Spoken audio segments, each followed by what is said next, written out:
Science हम start कर रहे हैं सीधा। आनुवंशिकता आपके सिलेबस में है ना। क्या प्रश्न पूछेंगे? आनुवंशिकता का जनक किसे कहते हैं? ग्रेगर जॉन मेंडल को कहते हैं। मेंडल ने प्रयोग किस पे किया था? दूसरा प्रश्न ये। वॉइस वॉइस क्लियर है? मेंडल ने, यहां कहा जा रहा है साइंस हम स्टार्ट कर रहे हैं। सही बेटा। मेंडल ने प्रयोग किस पे किया था? मेंडल ने प्रयोग है वो मटर पे किया था।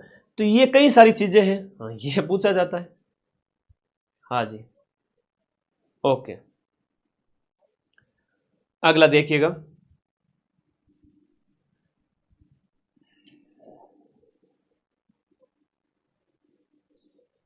यहां हम बात करें आनुवंशिकता का जो जनक है वो किसे कहेंगे हम? ग्रेगर जॉन मेंडल इसको कहेंगे। ये पादरी था।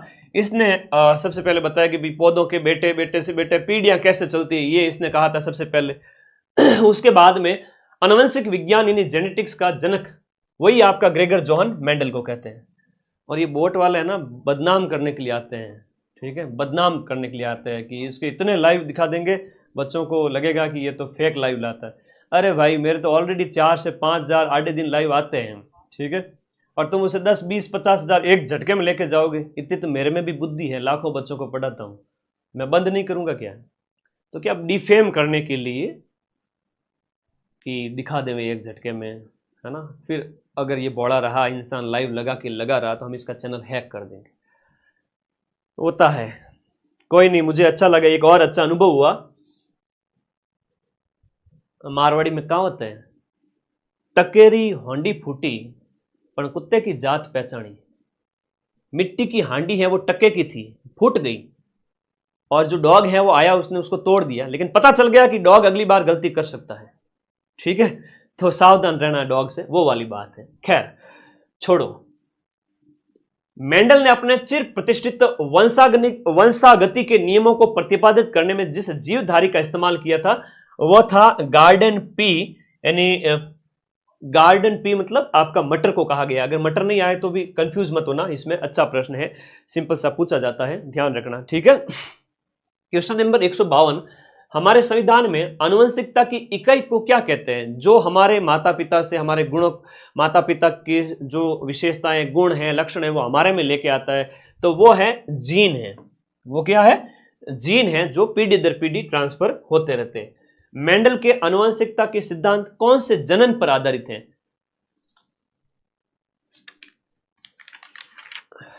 मेंडल है वो आपके ये जो लैंगिक जनन की बात कहेंगे, इसमें कौन सा जनन है? लैंगिक जनन है, लैंगिक जनन है, इसका आंसर लैंगिक जनन।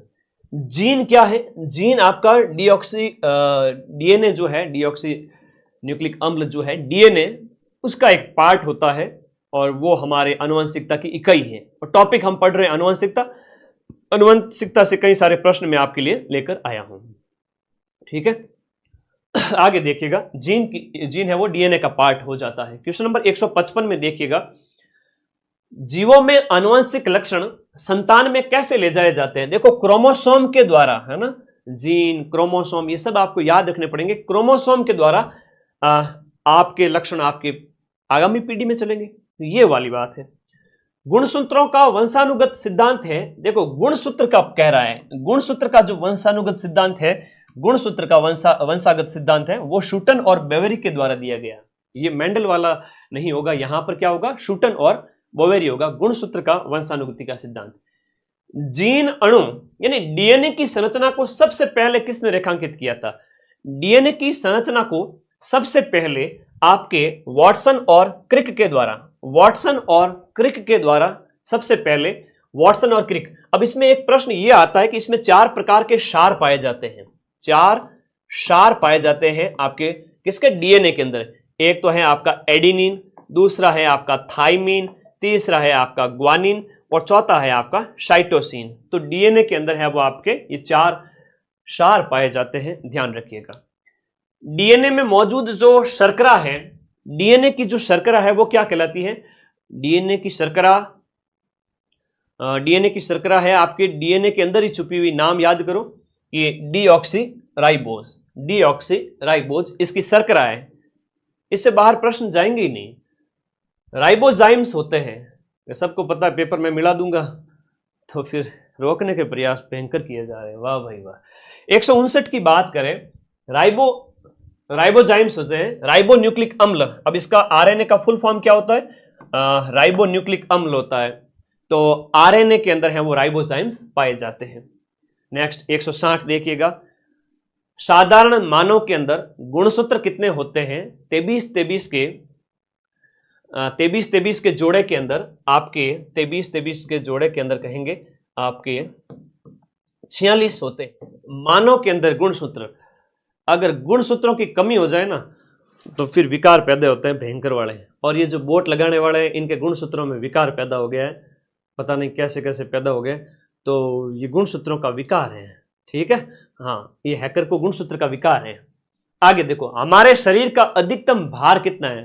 ताकि जो कि बॉडी है क्या, बिन बॉडी माइने जल है। अगर जल पानी गए न उबरे मोती मानुष छून।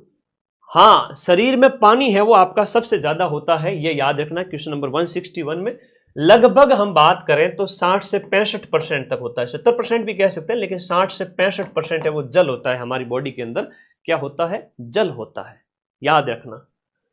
मानव शरीर में सबसे ज्यादा मात्रा में पाया जाने वाला तत्व कौन सा है? ऑक्सीजन तत्व है वो सबसे ज्यादा मात्रा में पाया जाता है। अभी 1800 जो लाइव चल रहे हैं वो जेन्युइन है, ये बच्चे हैं जो मेरे साथ है। अब 1800 से 3000 होने में घंटा भर लगेगा, आधा पौन घंटा। और बोट वाला तब तक अगर एक्टिव हो भी गया और मर गया तो पता नहीं, है ना, दफन हो गया तो पता नहीं, लेकिन जिंदा हो गया तो वो 5 मिनट लगाएगा 3000 से 10,000 लाइव करने में, ठीक है। ओके, हाँ, मानव शरीर की हम बात करें, मानव शरीर में सबसे ज्यादा मात्रा में सर्वाधिक प्रचुरता में पाया जाने वाला तत्व है वो आपका ऑक्सीजन है। सबसे ज्यादा मात्रा में ऑक्सीजन होता है जो आपके 65%, है ना, ऑक्सीजन है, ज्यादा है। फिर आपका कार्बन है 18% कार्बन है। उसके बाद में 9% हाइड्रोजन है, ये कार्बन हो गया और ये हो गया हाइड्रोजन। जनरल साइंस है, बचपन से आप एग्जाम टॉप करते आ रहे हो, पढ़ते आ रहे हो, अच्छे से पढ़ा होगा, सारी चीजें आती है, ठीक है।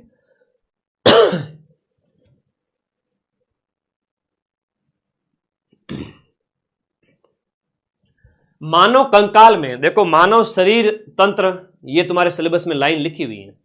हाँ, इससे भी सरल पेपर पटवारी के पेपर में आया था। एक बच्चे कमेंट था सरल पेपर आएगा क्या? इससे भी सरल पेपर पटवारी के पेपर में आया था। और इतने गलत करके आए बच्चे, इतने गलत करके आए, मैं कह रहा हूं कट ऑफ है वो आपके 75 से 80 लास्ट है 4000 पदों के लिए।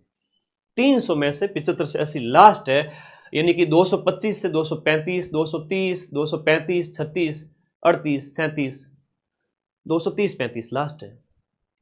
बड़े डॉट होशियार बनते थे बच्चे।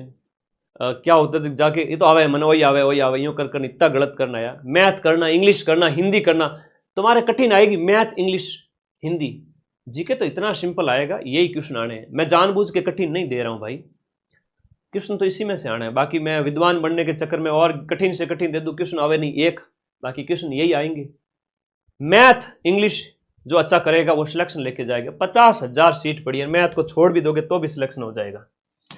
छोड़ो तुम इस बात को, अपना बाकी वाले 105 क्वेश्चंस का कंटेंट है वो स्ट्रॉन्ग करो। मैथ अगर किसी की वीक है ना तो ज्यादा टेंशन ना लें, उसका भी हल्का अभ्यास कर लें।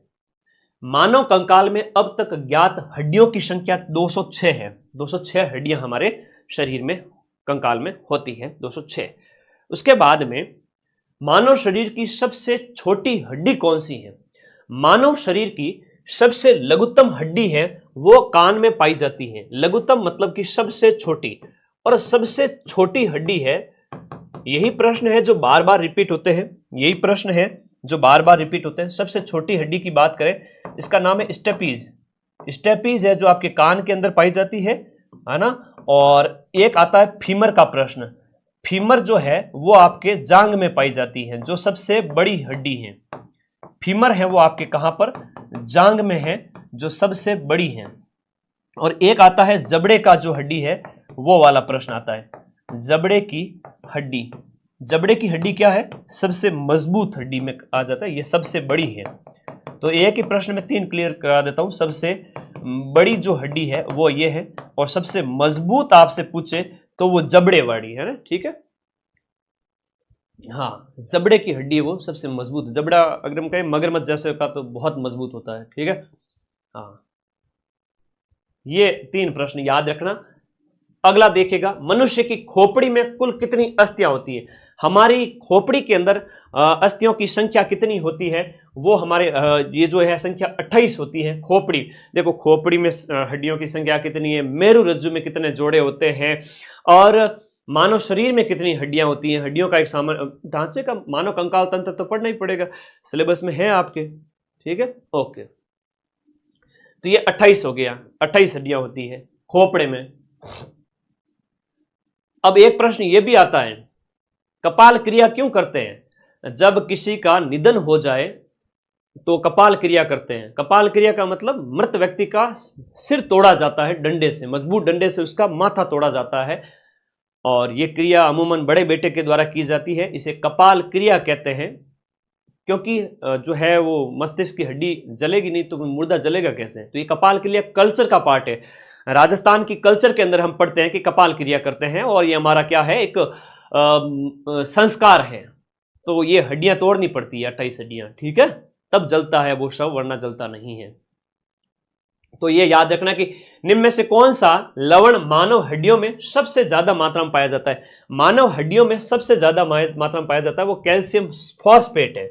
कैल्शियम, फॉस्फेट, कार्बन, ये जितने भी है उससे हमारा शरीर बना होता है। ऐसा कहते हैं कि मानव शरीर में जितना कैल्शियम और फॉस्फेट वगैरह जितना पाया जाता है ना। अच्छा, स्लो मोड वाला हटाए, चलो भाई, टीम वाले ने किया होगा, टीम को बोल देते हैं भाई स्लो मोड हटा दीजिए। तुम लोग स्लो मोड तो उसके लिए, हैकर के लिए किया हुआ है ना, इसलिए किया हुआ था भाई। हटाना है कि नहीं हटाना वो बताओ पहले, क्या करोगे कमेंट करके। हैक हमारी सेफ्टी के लिए किया हुआ था।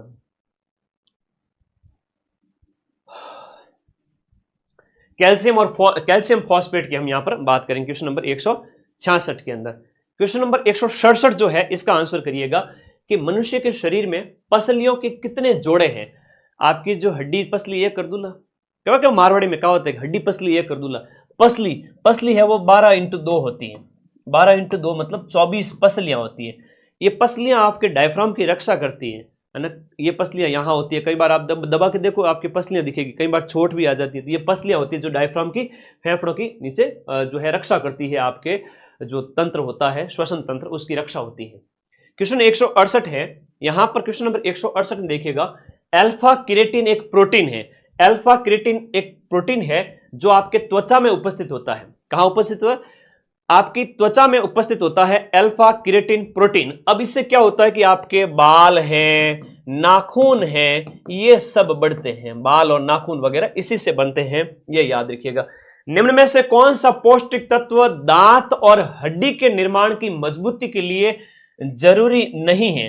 अब दांत और हड्डी वगैरह इन सब के बनने के लिए आपका सब कुछ चाहिए होता है। फ्लोरीन है, फास्फोरस है, कैल्शियम है, आयोडीन है। यहां पर हम बात करें तो आयोडीन है वो आपके हड्डी, दांत, इनके बनने के लिए जरूरी नहीं है, ठीक है, बाकी सभी जरूरी है। मानव शरीर में सबसे मजबूत मांसपेशी, हड्डी की बात की थी मैंने पीछे, मांसपेशियां कौन सी है, सबसे मजबूत मांसपेशी करना भाई इसको, मांसपेशी सबसे मजबूत मांसपेशी है, ठीक है ना। मजबूत हड्डी भी तो पैर की है, फीमर है, ठीक है।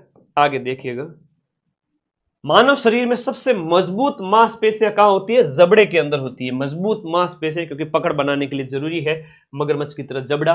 मानव शरीर में पाचन का अधिकांश भाग, ये पूछा गया प्रश्न, अभी जस्ट पूछा गया था, जस्ट अभी पूछा अधीनस्थ बोर्ड ने। मानव शरीर में पाचन का ज्यादातर पार्ट जो है भोजन में से अवशोषण कर लिया जाए, कचरा फेंक दिया जाए आगे, तो छोटी आंत के अंदर हो ही जाता है। सारा पार्ट है वो आपके छोटी आंत के अंदर कंप्लीट हो जाता है। छोटी आंत करना, इसको क्या करोगे, छोटी आंत। ये प्रश्न अभी 10 दिन पहले पूछा है, अधीनस्थ बोर्ड ने पूछा था, ठीक है, अधीनस्थ बोर्ड ने पूछा था, ठीक है मेरे भाई, ओके।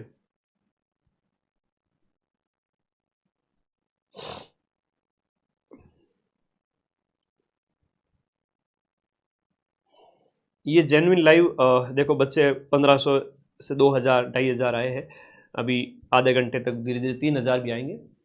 अपन अभी सेफ है, चल रहे हैं।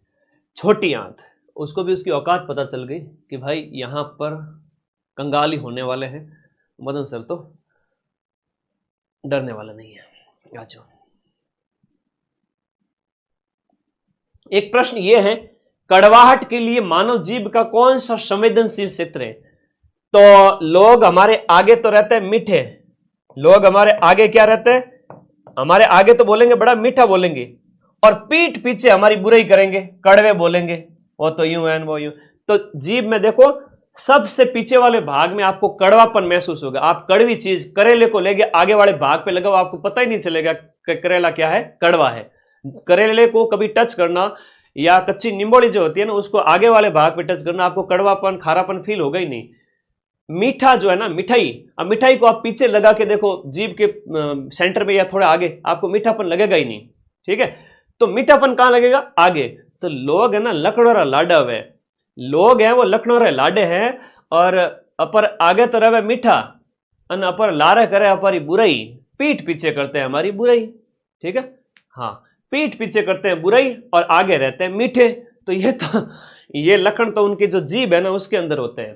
तो आगे बोलते मीठे, पीछे कड़वाहट। तो सबसे आगे वाला भाग जो जीभ वाला है ना, ये यहाँ पर मीठापन होता है, मीठा स्वाद है वो महसूस होता है, और सबसे पीछे कड़वा, बीच में खट्टे और नमकीन। बीच में मस्ती चलती रहे, खट्टा पीटा है ना, खट्टा नमकीन, खट्टा नमकीन। नमकीन है वो आगे वाले भाग के जस्ट साइड में नमकीन भाग, और बीचों बीच है वो खट्टा। तो कड़वाहट के लिए बात करें तो पीछे का भाग होगा, कड़वाहट के लिए बात करें तो क्या होगा, पीछे का भाग होगा। मनुष्य की मुख गुहा में किसका पाचन, मनुष्य की मुख गुहा में निम्न में से किसका पाचन प्रारंभ होता है? हमारे जो मुख गुहा के अंदर कार्बोहाइड्रेट जो है उसका पाचन हमारे मुंह से ही स्टार्ट हो जाता है, लार के मिलने से वहीं से स्टार्ट हो जाता है। लार निम्न में से किसके पाचन में सहयोग करती है? लार है वो आपके स्टार्च के पाचन में सहयोग करती है। तो यहां पर क्वेश्चन नंबर 174 का आंसर हो जाएगा, लार है वो आपके स्टार्च के पाचन में सहयोग करते हैं। ठीक है, स्टार्च के पाचन में सहयोग करती है। हाइड्रोक्लोरिक एसिड है वो कौन से अंग से निकलता है? देखो हम जो भी भोजन खाते हैं ना उसको तोड़ने के लिए अमाशय के अंदर आपके HCl हाइड्रोक्लोरिक अम्ल तेजाब निकलता है उसको तोड़ने के लिए, तो अमाशय में HCl निकलेगा। क्वेश्चन नंबर 176 है कि एंजाइम क्या होते हैं? एंजाइम क्या होते हैं कि उस प्रक्रिया को, रासायनिक जो प्रक्रिया चल रही है उसको बढ़ा देते हैं।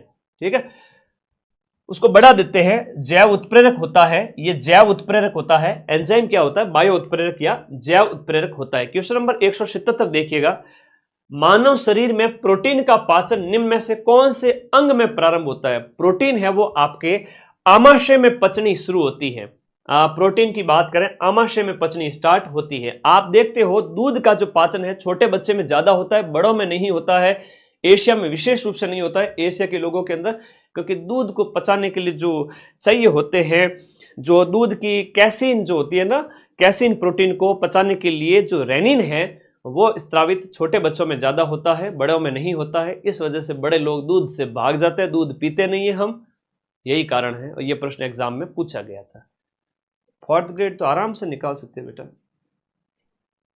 4th ग्रेड अभी लग जाओ ना, मेरी जो क्लास है हिस्ट्री कल्चर और ये वाली क्लास, आराम से निकलेगा 4th ग्रेड। मैं फिर से कह रहा हूँ, थोड़ी अंग्रेजी और गणित पे मेहनत कर लेना, निकल जाएगा।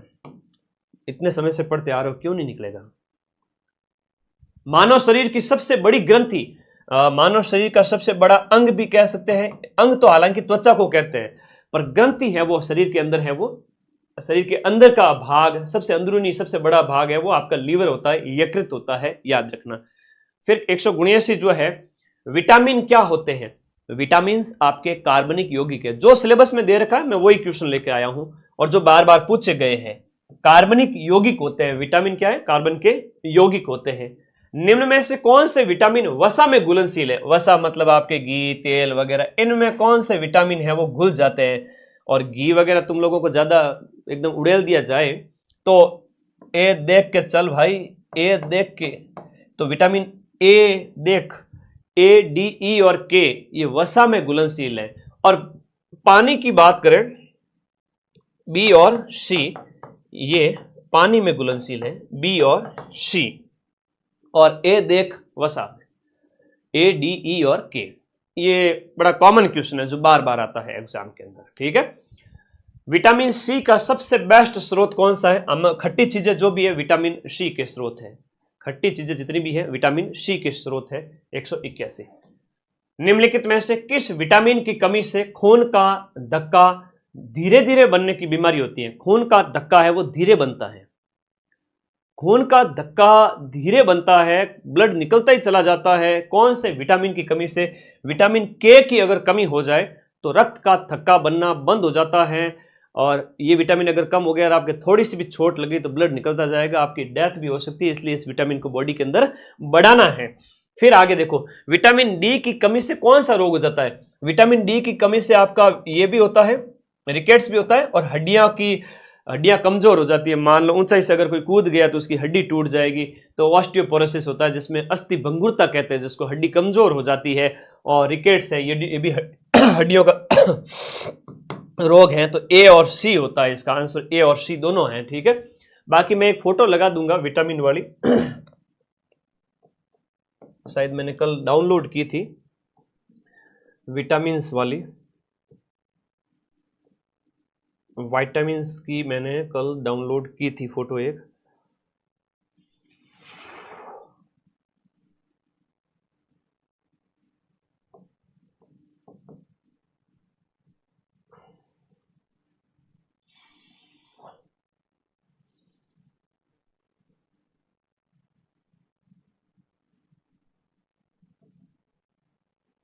चलो छोड़ो, मैं वो आपको अपलोड करके दूंगा।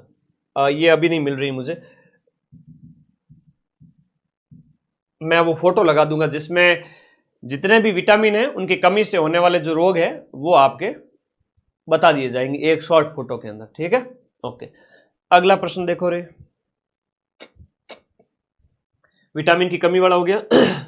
विटामिन ए, बी, सी, ए से रतौंधी, बी से बेरीबेरी, सी से स्कर्वी, है ना, डी से रिकेट्स और osteoporosis. Vitamin A, B, C, D. E से जो है आपका विटामिन ई है वो आपका नपुंसकता का है, सुंदरता। एक दो आप बच्चे कई बार कंफ्यूज हो जाते हैं विटामिन ई और के अंदर, तो वो सारी चीजें मैं डालूंगा इसके अंदर। विटामिन के अंदर धक्का नहीं बनता है, ई है वो आपके जनन शक्ति से संबंधित है, मैं डालूंगा सारी चीजें। ये पढ़ा है ना, दिमाग से भूल गया मैं थोड़ा, इन हैकर लोगों ने परेशान कर दिया आज, क्या करें, है ना, टेंशन दे दी इन लोगों ने मुझे। ये देखो, vitamin A, B, C, D, E की कमी से होने वाले रोग, रवे सारे वर, ट्रिक है। ए की कमी से रतौंधी, एग्जाम में पूछा जाता है। बी से बेरीबेरी, सी से स्कर्वी, डी से रिकेट्स और ऑस्टियोपोरोसिस, ये धूप से प्राप्त होता है। ई से बांझपन, है ना, नपुंसकता, बांझपन, है ना, जो ये आपको, या जनन शक्ति में कमी, रक्त का धक्का नहीं बनना के अंदर है। नेट पर सारी चीजें अवेलेबल है, हमने उसका सारा लिया है, खूब सारा। रतौंधी किसकी कमी के कारण होता है? रात में दिखाई नहीं देता है ना, रात रो आंधो मतलब रतौंधो, ठीक है, एयर की कमी हो, गाजर वगैरह आने, फल फ्रूट खाओ। रतौंधी ए है, विटामिन ए की कमी से हो जाता है आपका रतौंधी हो जाता है। ए में 4 आएगा, 4 यहां पर है, ये सी ऑप्शन हो गया। ऐसे प्रश्न बहुत सरल होते हैं, इसलिए कहता हूं माइंड मैप की जो अपनी बुक है ना टेस्ट पेपर वाली, आज लेके आ जाओ मार्केट से। हैकर को उकसाओ ताकि वो आए और पैसे लगे, उसकी औकात पता चले उसको। हम तो बस 10 बार लाइव करने के लिए तैयार बैठे हैं, मैं रुकने वाला नहीं हूं, आज पूरे दिन लाइव चलूंगा। कितने पैसे तेरे पास लगा? इससे बढ़िया पूरे साल अगर देसी मूर्ख आदमी देसी घी ला के खाता है, इतने हजारों रुपए का, तेरा 7 पीढ़ी घी खा लेती इतने में। तो फालतू में दोबारा गलती नहीं करना ऐसी, ठीक है। मदन सर के क्या फर्क पड़े, बाल ही माँ का नहीं हो। रिकेट्स की हम बात करें तो विटामिन डी की कमी से होता है। स्कर्वी है विटामिन सी की कमी से, बेरी विटामिन B1 की कमी से। भोजन का एक प्रमुख अंग है, हम बात करें तो भोजन में कार्बोहाइड्रेट है, वसा है, प्रोटीन है, ये होना जरूरी है। स्टार्च, ग्लूकोज वगैरह ये भोजन के अंग नहीं है, याद देखिए 186 के अंदर। विटामिन जो दूध प्रोटीन को पचाने वाला एंजाइम कौन सा है? दूध प्रोटीन को पचाने वाला जो एंजाइम है रेनिन है, जो बच्चों में होता है, बड़ों में नहीं होता है। और इसी वजह से छोटे बच्चों में तो दूध का पाचन हो जाता है। जैसे जैसे हम बड़े होते जाते हैं, लखनऊ के लाडे, काम को न काज को दुश्मन अनाज के, हम इतने बड़े होते होते जाए हमारे अंदर वो खत्म ही होने लग जाता है, क्या, रेनिन। तो इस वजह से हम दूध पचा नहीं पाते। वहाँ गुरुजी मम्मी दूध को नहीं भावे, मम्मी मारती है थप्पड़, पी ले, पी दूध। तो दूध रेनिन ही नहीं, बच्चे के कहाँ पिला रहे हो आप, उसे पचेगा भी नहीं। तो अभी माँ उड़े ले बेटा, पचे बो करे उल्टी, तो बेटा चीजा ये ध्यान रखने लायक है। इसलिए एशिया वाले लोगों के अंदर तो विशेष रूप से ये नहीं पाया जाता, इसलिए वो दूध कम पीते हैं। दूध पचता नहीं है, कम पीते क्या मतलब पचता नहीं है। हाँ, दूध प्रोडक्ट ठीक है, लेकिन दूध नहीं पचता है, दूध से दही नहीं बनता है, शरीर के अंदर जाते ही दूध फट जाता है और उसका जो होता है ना एब्जॉर्ब करने की क्षमता, वो सिर्फ रेनिन एंजाइम की वजह से ही होता है, और रेनिन छोटे बच्चों में होता है। स्तनधारियों को क्या कहते हैं, कमेंट बॉक्स में बताओ फटाफट। स्तनधारियों में श्वसन कैसे होता है, फेफड़ों से होता है, और क्लोम के द्वारा, या ये तो होता है मछली वगैरह जो होता है ना, मछली वगैरह उनमें वो गिल या क्लोम उनसे लेती है। स्तनधारी को मैमल कहते हैं। क्या कहते हैं, मैमल्स कहते हैं, स्तनधारियों को मैमल्स कहते हैं। एक स्वस्थ व्यक्ति का हृदय 1 मिनट में धक धक धक, हाँ ये जो है वो 72 बार धड़कता है। और एक प्रश्न एग्जाम में ये भी पूछा गया था कि हमारा जो हृदय है वो कब आराम करता है, तो दोनों जो धड़कनों की गति के बीच में, जिसे हम लब डब कहते हैं ना, लब डब जो ये ध्वनि होती है लब डब, और फेफड़ों को जैसे हृदय जो है ना कभी कमजोर हो जाए तो पेस मेकर लगाया जाता है। क्या लगाया जाता है, पेस मेकर लगाया जाता है। सामान्य बातें हैं, और सामान्य बातें 50,000 बच्चों को आएगी नहीं, इसीलिए मैं छोटी छोटी चीजें ज्ञान की बताता चला जाता हूं कि भाई यही प्रश्न आएगा। लब डब की आवाज आती है, पेस मेकर हृदय के लिए लगाया जाता है, और 72 धड़कनें होती है। और क्या बताऊं, 50,000 नौकरियां लगानी मुझे, कोई 4-5 हजार होती तो मैं, या 1000 पर नौकरी होती, आरएस का थानेदार का पेपर आएगा, उसमें देखना मैं कैसे टॉप लेवल के क्वेश्चन लेके आता हूं, और उसमें से भी क्वेश्चन मिला के दिखाऊंगा। क्या चिंता करते हो, पेपर अपने दिमाग में ऑलरेडी है, 4th ग्रेड का पूरा पेपर है, ठीक है अपने पास, है ना, मेहनत करो सब मिल जाएगा। हृदय में कितने कक्ष होते हैं, हृदय में जो है आपके, हम बात करें जो आपका हार्ट एक, जैसे आपकी जो मुट्ठी है ना इतना सही होता है, हार्ट के अंदर क्या होता है कि आपके जो 2 ऊपर 4, ये देखो हृदय में 4 भाग होते हैं। आलिंद होते हैं, देखो इसके अंदर होते हैं 2 तो आलिंद होते हैं, ऊपर ये भी आलिंद, और नीचे 2 निलय होते हैं, ठीक है आलिंद और निलय होते हैं। एक स्वस्थ व्यक्ति की हम बात करें, उस मनुष्य के खून का कुल परिमाप कितना होता है। एक यंग स्वस्थ व्यक्ति अगर कोई है, उसका जो ब्लड है टोटल कितना होगा, यह पूछा गया है कि कम से कम आपका जो है 5 से 6 लीटर खून होता है, जो हमारी बॉडी का 7 से 8% होता है। 7 to 8% हमारी बॉडी का होता है टोटल। 5 से 6 लीटर खून आपकी बॉडी के अंदर, जगह जगह खून कितना है, 5 से 6, ठीक है ओके। खून में लाल रंग किस वजह से होता है, खून में लाल रंग है वो आपका हीमोग्लोबिन की वजह से। किसकी वजह से, इसका जो लाल रंग है वो आपका किसकी वजह से, हीमोग्लोबिन की वजह से। हीमोग्लोबिन वर्णक की वजह से लाल रंग दिखाई देता है ना। हरित लवक है तो वो पत्तियों का हरा रंग दिखता है, पेड़ पौधों का हरा रंग दिखता है। हमारा खून का जो लाल रंग है वो हीमोग्लोबिन की वजह से होता है, ये याद रखना। 193वां क्वेश्चन देखो रे, रक्त समूह की खोज किसने की, सिलेबस में है थारे। रक्त समूह की खोज है वो आपके कॉल लैंड स्टीनर ने की थी सन 1900 के अंदर। कब की थी, लैंड स्टीनर ने 1900 के अंदर की थी, सन 1900 ईस्वी के अंदर की थी। और इसने ए बी और ओ, ये आपके यहां पर 4 रक्त समूह की खोज की थी, ठीक है 4 रक्त समूह की खोज इन्होंने की थी। बाद में इन्होंने एक RH फैक्टर भी ढूंढा था, ठीक है RH फैक्टर भी ढूंढा था। RH फैक्टर मानव ब्लड से संबंधित, ये रीसस बंदर के अंदर खोजा था। किसमें, रीसस बंदर में। तो ये कार्ल लैंड स्टीनर थे भाई, कार्ल लैंड स्टीनर। मानव रक्तदान के लिए कौन सा रक्त समूह है वो सार्वजनिक दाता है, सभी को खून दे सकता है, यूनिवर्सल डोनर जिसे कहते हैं। और ये ले जाओ, मेरे पास तो फैक्ट्री लगी है, अरे ओ पधारो, दूर से बुलाता है तो जाने का, ओ समूह है। ए बी है वो सर्वग्राही है, ये सभी से ले सकता है ना, और मांग तो ही रहे सारे दिन, मजे भी दे दो, है ना, मतलब सबका ले लेगा, ये बी का भी ले लेगा, ए का भी ले लेगा, ए बी का भी ले लेगा। ए बी है वो सर्वग्राही है।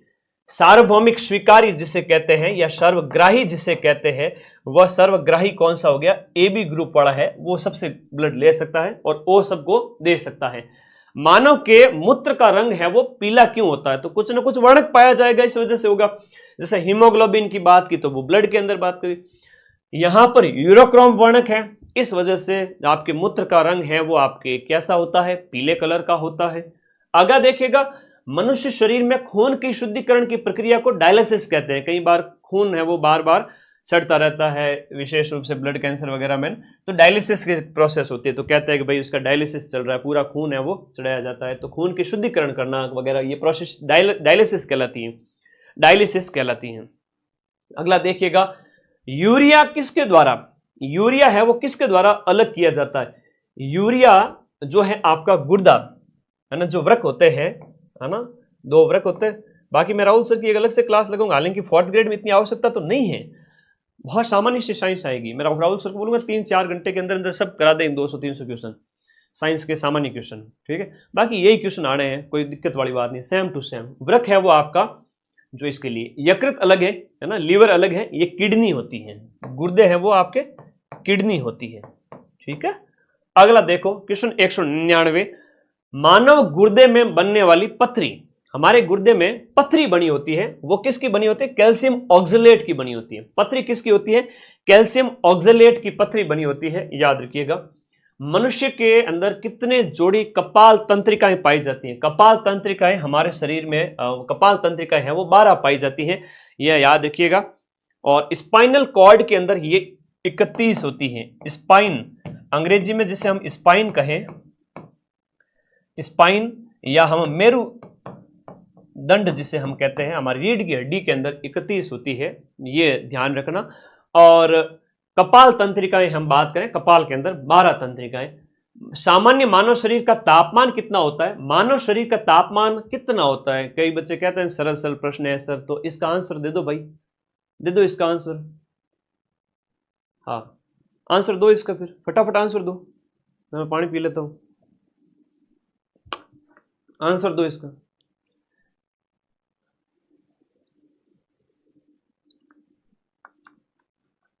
अच्छा बहुत बढ़िया, सेकंड रैंक के साथ में आपका चयन हुआ है सेकंड ग्रेड संस्कृत शिक्षा विभाग में।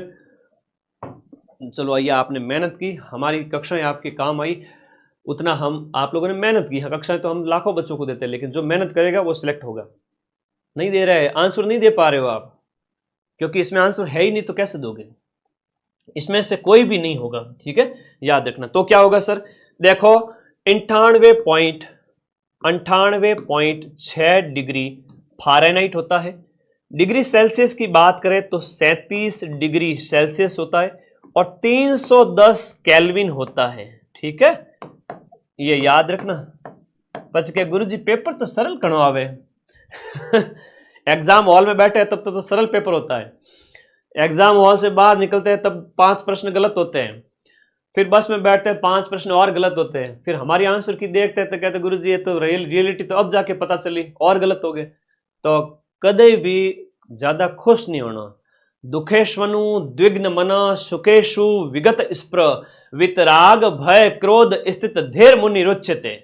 गीता में कहा गया है कि दुखेश्वनु द्विग्न मना, दुख में मन को द्विग्न नहीं करना चाहिए, तो है ना बीमार टाइप नहीं करना चाहिए। और सुखेशु विगत स्प्र, सुख में कभी भी ज्यादा खुश नहीं होना चाहिए। सम स्थिति में रहने वाला, एक समान स्थिति में रहने वाला ही सच्चा योगी है। तो तुम लोगों को एग्जाम हॉल में क्या बन जाना है? योगी बन जाना है। तो इसमें से कोई नहीं होगा 98, इसीलिए तो देखो एग्जामिनर तुम्हारे साथ खेलता है ना। 98.6 है फ़ारेनहाइट, केल्विन सब मैं बता दिया, अब भूलोगे तो नहीं ना। हाँ सीधे सीधे प्रश्न आएंगे। फिर अगला देखिएगा यहां पर, अगला प्रश्न, मनुष्य के शरीर का तापमान है वो 37 डिग्री सेंटीग्रेड होता है। अब 98 से काम नहीं चले, 98.6 होता है, ठीक है। मानव मस्तिष्क में निम्नलिखित भागों में से कौन सा एक निगरण और उल्टी का नियमन, निगलना उल्टी करना, इनसे नियमित है? तो वो आपका मेडुला ऑब्लोगेटा होता है। और मेडुला ऑब्लोगेटा जो है वो आपके मस्तिष्क में पाया जाता है। मेडुला ऑब्लोगेटा की वजह से ये उल्टी वगैरह ये सारी क्रियाएं हैं वो नियंत्रित होती हैं। जनन ग्रंथि है वह हम बात करें किससे संबंधित हो जाएगी? जनन ग्रंथि प्रोजेस्टेरोन है। पीयूष ग्रंथि की हम बात करें, पीयूष ग्रंथि एक वृद्धि हार्मोन है जिसे मास्टर ग्रंथि कहते हैं। व्यक्ति की लंबाई वगैरह सब इसी से डिसाइड होती है, या तो बड़ा हो जाएगा खली जैसा लंबा या फिर रह जाएगा छोटा सा। अग्न्याशय की हम बात करें तो अग्न्याशय से इंसुलिन स्रावित होता है और इसकी कमी से है वो आपका मधुमेह हो जाता है। अधिवृक्क की बात करें तो कार्टिजोल होगा, सीधा सा आंसर है, तो सी आंसर इसमें सही है, याद रखना है। ए के सामने 2 आ रहा है, बी के सामने 3 आ रहा है, 3 के सामने 1 आ रहा है। मानव हार्मोन इंसुलिन कहां से निकलता है? मानव हार्मोन अगर हम बात करें इंसुलिन की, अग्न्याशय की जो बीटा कोशिकाएं हैं वहां से निकलता है। कौन सा हार्मोन लड़ो और भागो, फाइट और फ्लिट, ये है जो आपका एड्रेनलिन हार्मोन है ना, एड्रेनलिन हार्मोन है, वहां ये आपका वो हार्मोन है, एड्रेनलिन कहलाता है, 206 के अंदर बी। निम्नलिखित हार्मोनों में से कौन सा एक स्त्री मतलब आपका स्त्रीलिंग हार्मोन है, महिलाओं में स्रावित होता है, जो महिलाओं होने का लक्षण है? तो एस्ट्रोजन और प्रोजेस्टेरोन ये महिलाओं के हार्मोन है। टेस्टोस्टेरोन है वो आपका किसका है? पुरुष का है। मेल बनने के लिए टेस्टोस्टेरोन चाहिए, और जो मेरे बोट लगा के गए ना उसमें टेस्टोस्टेरोन की कमी थी, इसलिए वो ऐसी शिखंडी जैसी हरकतें कर रहा है। क्या कर रहा है? शिखंडी जैसी हरकतें, जिसमें टेस्टोस्टेरोन की कमी होगी ना वही करेगा। कि भीष्म को मारने के लिए शिखंडी का सहारा लेना पड़ा, शिखंडी को आगे खड़ा किया, फिर बाण चलाए गए, वरना तो भीष्म मरते नहीं। जब लोग आपको हरा नहीं सकते तो सिर्फ एक ही चीज बचती है, और वो है चाल चलना, धोखा देना, है ना, आपको नुकसान पहुंचाना। सामने तो आ नहीं सकते, पीठ पीछे वार करना, ये उनकी कमी की वजह से ऐसे लोग होते हैं। ये एस्ट्रोजन और प्रोजेस्टेरोन, और वो सुन रहा होगा तो बड़ा शर्म के मारे सिर झुका रहा होगा कि गुरुजी ने आज तो मुझे लपेट दिया, क्योंकि बेटे तुम्हारी हरकतें ही टेस्टोस्टेरोन की कमी वाली लग रही है। ठीक है, हरकतें ही वही लग रही, क्या करें? आगे देखो, महिला हार, ये ध्यान रखना, पुरुष महिला। निमोनिया एक संक्रमण है, निमोनिया एक बीमारी है, फेफड़ों की बीमारी है। एनीमिया है तो खून की कमी होता है। अब मैं रोगों की ट्रिक, रोग लगाए नहीं क्या मैंने? अरे भाई हाँ लगाए, सारे रोग लगाए मैंने, है ना। रोग तो इसमें पूरे लगाए हुए हैं, एक ये पढ़ के चले जाओ, नंबर पक्का है, चिंता ही मत करो, रोग सारे लगाए हुए मैंने। अगला देखिएगा यहां पर कि निम्न में से एक जो पानी के प्रदूषण की वजह से नहीं फैलता है, पानी की प्रदूषण की वजह से आपका कौन सा नहीं फैलता है? हम बात करें टाइफाइड है, हेपेटाइटिस बी है, पीलिया है, हैजा है। तो पानी की प्रदूषण की वजह से, पानी के प्रदूषण की वजह से आपका हेपेटाइटिस नहीं फैलता। हेपेटाइटिस आपका जो है आपका वायरस जनित होता है, ये पानी की कमी से नहीं है। पानी वाले सारे के सारे, हालांकि पीलिया भी उसका है, वायरस का ही है, लेकिन हेपेटाइटिस बी है वो इसका आंसर, ये पानी के प्रदूषण की वजह से नहीं फैलता है। 209 के अंदर आंसर क्या हो जाएगा? बी हो जाएगा। निम्न में से कौन से रोग का कारक आपका बैक्टीरिया या जीवाणु नहीं होता है? देखो एड्स है तो वायरस जनित रोग है, HIV वायरस से फैलता है। ह्यूमन इम्यूनो वायरस, तो ह्यूमन इम्यूनो वायरस जो है इससे फैलता है, और वायरस का कभी कोई इलाज नहीं होता, और ये हैकर भी वायरस था। ठीक है, इसका कोई इलाज नहीं है, पकड़ नहीं सकते कहां है वो। ठीक है, आगे याद रखो।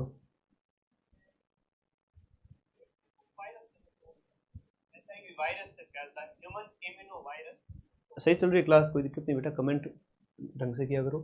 डीपीटी का टीका निम्न में से किसकी सुरक्षा के लिए लगाया जाता है? डीपीटी, डिप्टीरिया, पर्टुसिस और टिटनेस। यहां पर हम बात करें क्वेश्चन नंबर 201 के अंदर, तो ये डिप्टीरिया हो जाएगा, पर्टुसिस यानी काली खांसी हो जाएगा, और टिटनेस हो जाएगा। डीपीटी का टीका इसके लिए लगता है।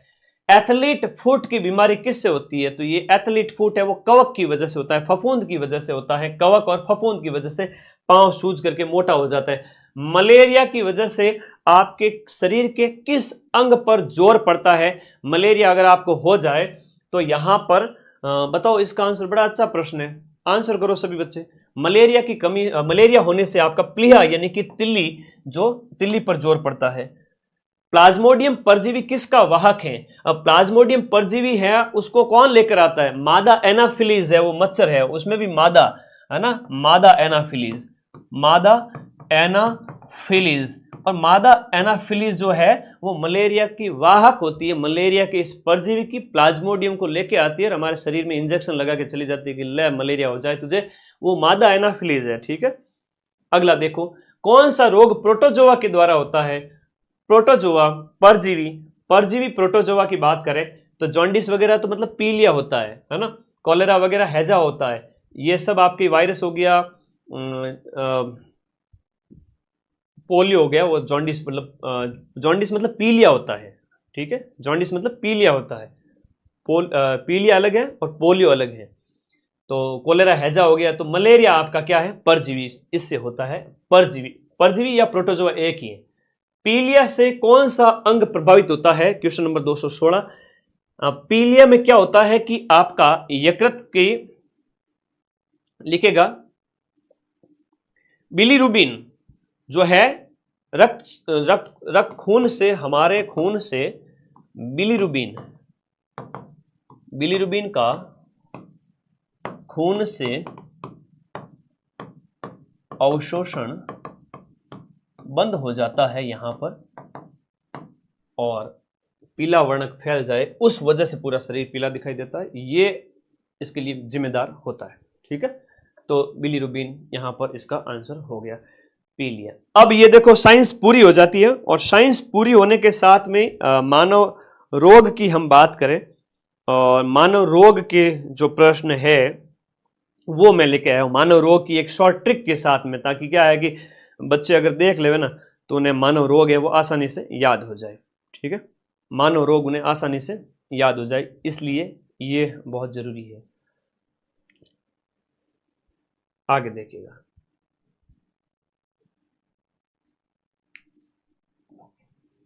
हाँ जी,